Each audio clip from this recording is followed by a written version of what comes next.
बहुत वर्ष पहले की बात है। एक राजा था जिसकी दो रानियां थीं।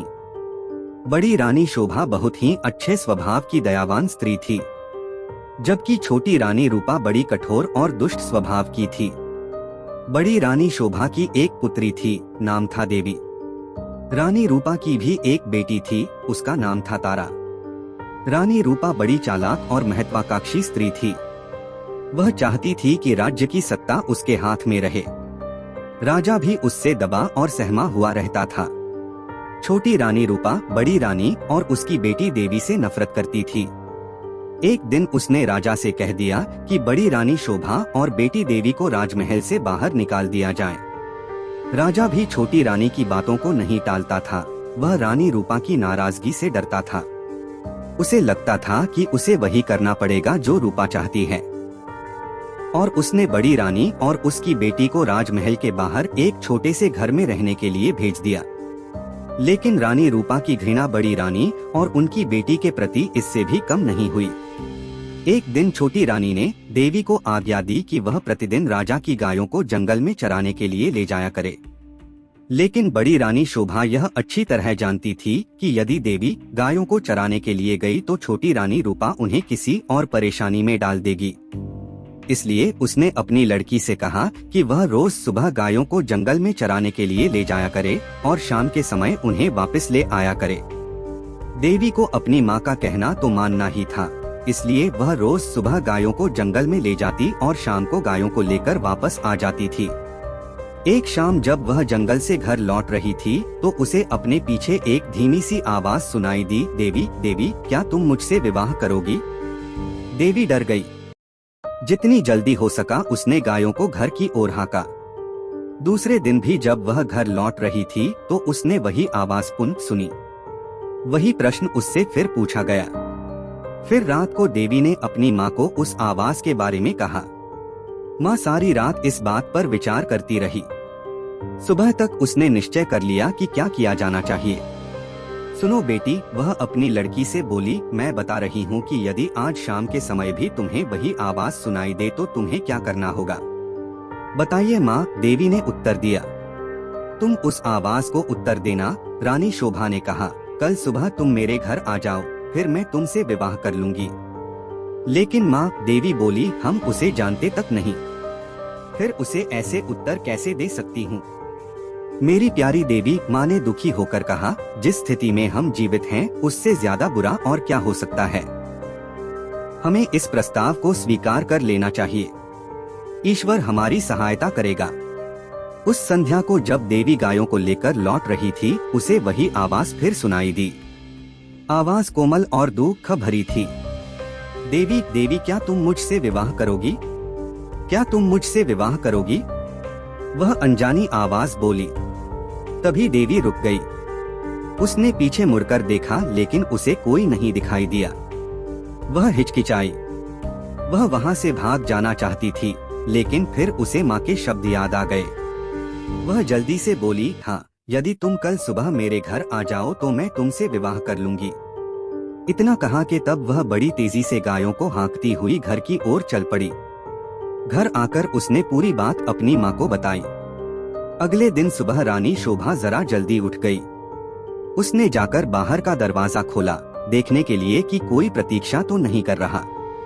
वहाँ कोई भी न था। अचानक उसे एक धक्का सा लगा और वह स्तब्ध रह गई।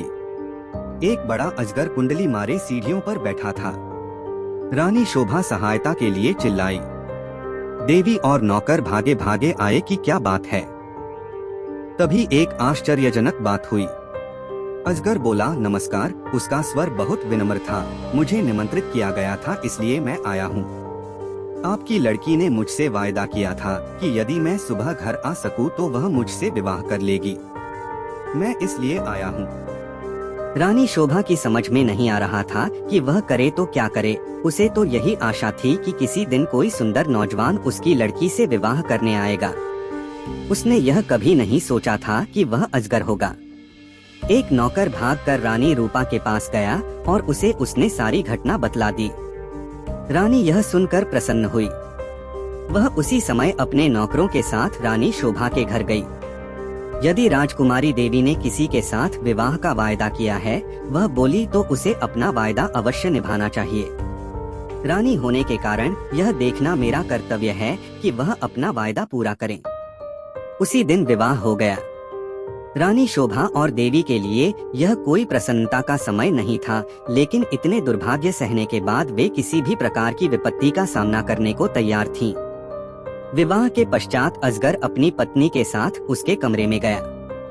सारी रात रानी शोभा ने प्रार्थना करते हुए बिताई कि उसकी बच्ची ठीक ठाक रहे। दूसरे दिन बड़े सवेरे उसने देवी के कमरे का दरवाजा खटखटाया। एक सुंदर नवयुवक ने दरवाजा खोला।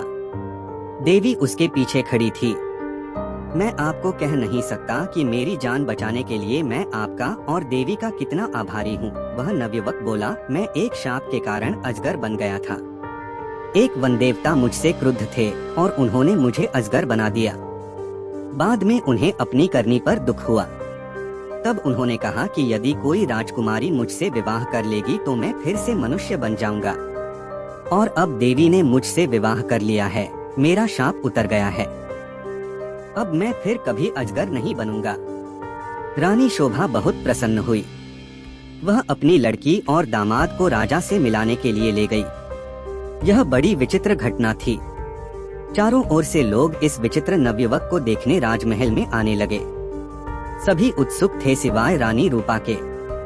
रानी रूपा बहुत गुस्से में थी। उसने झल्लाते और खींचते हुए अपने आप को कमरे में बंद कर लिया। देवी का भाग्य उससे देखा नहीं जा रहा था। वह चाहती थी कि उसकी बेटी तारा भी ऐसी भाग्यशाली बने। आखिरकार उसे एक युक्ति सूझी। उसने अपनी लड़की को बुलाया। देवी का विवाह तो अब हो गया है, वह बोली, इसलिए गायों को जंगल में चराने के लिए तुम ले जाया करो। नहीं, तारा चीख कर बोली, इतने नौकर हैं तो फिर मैं क्यों गायें चराने जाऊं? यह मेरी आज्ञा है। रानी क्रुद्ध होकर बोली, एक बात और भी सुनो। यदि जंगल में कोई तुमसे विवाह का प्रस्ताव करे तो तत्काल कह देना कि तुम विवाह के लिए राजी हो। यदि वह अगले दिन सुबह हमारे घर आ जाए। तारा माँ की इस योजना से भयभीत हो गई। वह गायों को जंगल में नहीं ले जाना चाहती थी। वह खूब रोई, लेकिन रानी फिर भी नहीं पिघली। तारा को उसकी आज्ञा माननी पड़ी। तारा रोज सुबह गायों को जंगल में चराने के लिए ले जाती और फिर शाम के समय वापस ले आती। लेकिन उसने एक बार भी जंगल में किसी तरह की आवाज नहीं सुनी जो यह कह रही हो, क्या तुम मुझसे विवाह करोगी? फिर भी रानी निराश नहीं हुई। जंगल में कोई अजगर तो था नहीं जो तारा से विवाह का प्रस्ताव करता। इसलिए उसने खुद अजगर ढूंढने का निश्चय किया।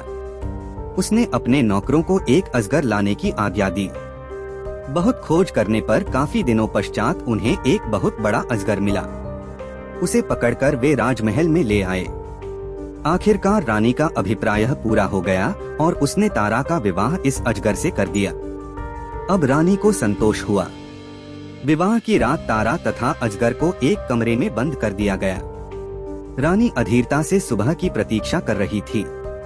रानी रूपा ने सवेरे सवेरे ही लड़की के कमरे का दरवाजा खटखटाया, लेकिन कोई उत्तर न मिला। उसने जरा और जोर से दरवाजा खटखटाया, लेकिन दरवाजा तब भी न खुला।